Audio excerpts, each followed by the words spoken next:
Hai Sobat Benny, kalian pernah ngebayangin gak sih gimana jadinya kalau orang lain bisa dengan bebas mengambil barang yang kita miliki?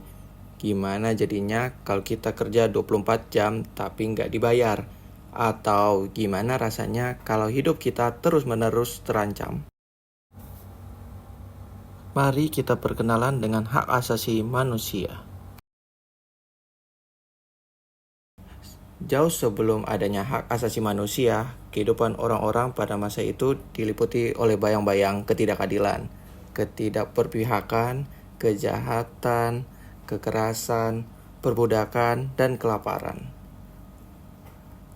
Kelompok yang kuat secara fisik atau kaya secara materi dapat mendikte kehidupan orang-orang yang lemah dan miskin dengan kehendak pribadi mereka, seperti memperkerjakan 24 jam tanpa dibayar, merampas barang pribadi, bahkan sampai memperjualbelikan manusia.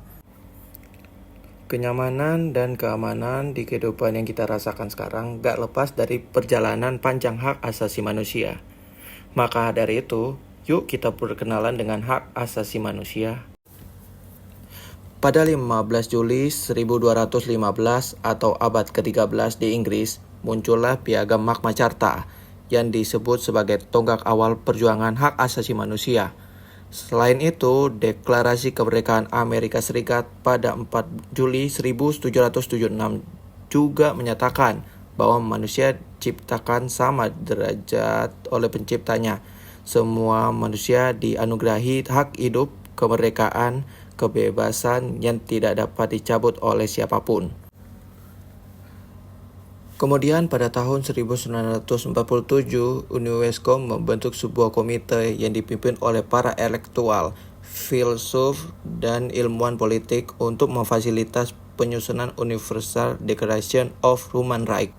Pada 10 Desember 1948, PBB mengesahkan Universal Declaration of Human Rights yang berisi 30 pasal untuk melindungi setiap individu di seluruh negara atas hak asasi manusia.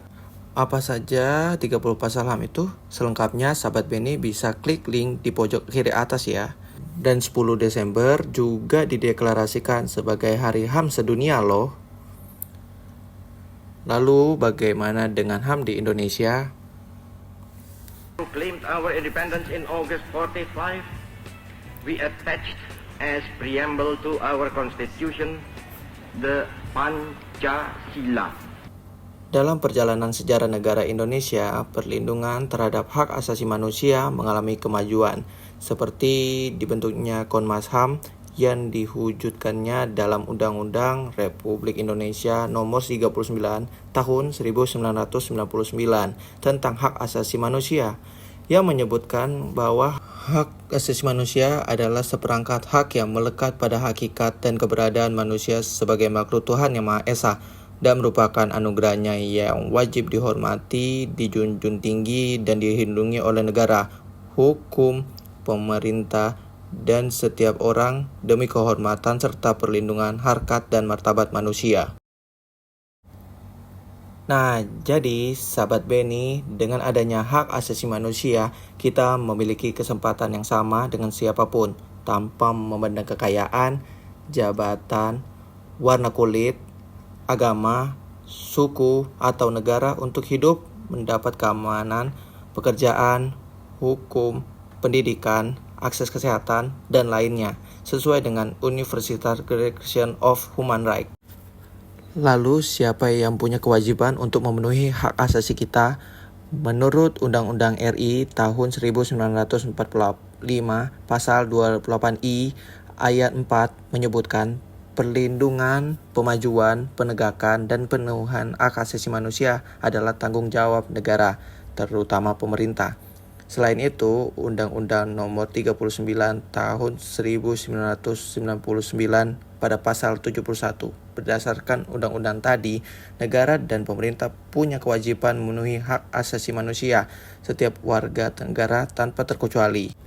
Dalam prosesnya, negara dan pemerintah akan membuat aturan dan atau kebijakan agar masyarakat terpenuhi hak asasinya. Kalau begitu, berarti seharusnya pemerintah membuat aturan dan kebijakan itu tujuan utamanya adalah agar hak asasi manusia kita dapat terpenuhi ya. Gimana menurut kalian? Apakah aturan dan kebijakan yang pemerintah buat sudah memenuhi hak asasi manusia?